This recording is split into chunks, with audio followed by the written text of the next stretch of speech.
Hello everyone, welcome back to our YouTube channel.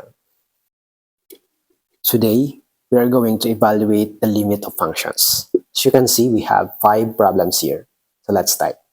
Okay, for item number 1, we have limit of x squared minus 4x plus 3 as x approaches to 2. So the limit is simply 2 raised to 2. So we have x approaches to 2 here, so we have to substitute 2. 2 squared minus 4 times 2 and then plus 3. So you have 2 squared is 4 minus 4 times 2, that is 8, then plus 3. So what is the answer? The answer is 4 minus 8 is negative 4. Negative 4 plus 3, so you have negative 1. Negative 1 is the final answer for item number 1. So this means that this function, as x approaches to 2, the function approaches to negative 1. Okay? So for item number 2, we have limit of 4x plus 2 all over x plus 4 as x approaches to 3. So same process.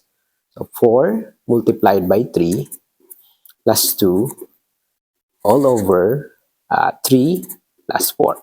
So you have 12 plus 2 all over 7. And that is 14 over 7, and you have 2. So 2 is the final answer.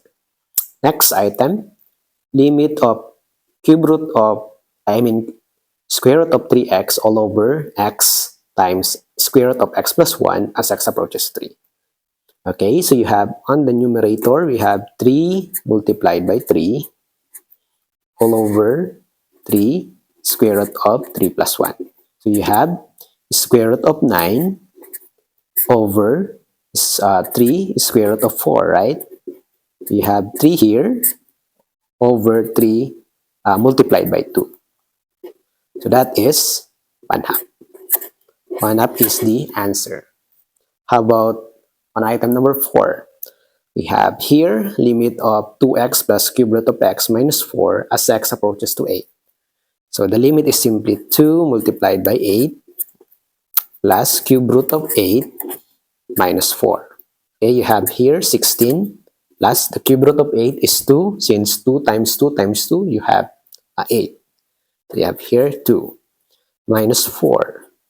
The final answer is 18 minus 4. So you have 14, right? Am I correct? Okay. So for item number 5, we have 4x minus 3 multiplied by x squared plus 5 as x approaches to 2. So you have here 4 multiplied by 2 minus 3. So you have 2 squared plus 5. Okay.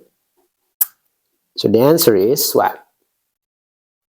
The answer is 8 minus 3 multiplied by 4 plus 5.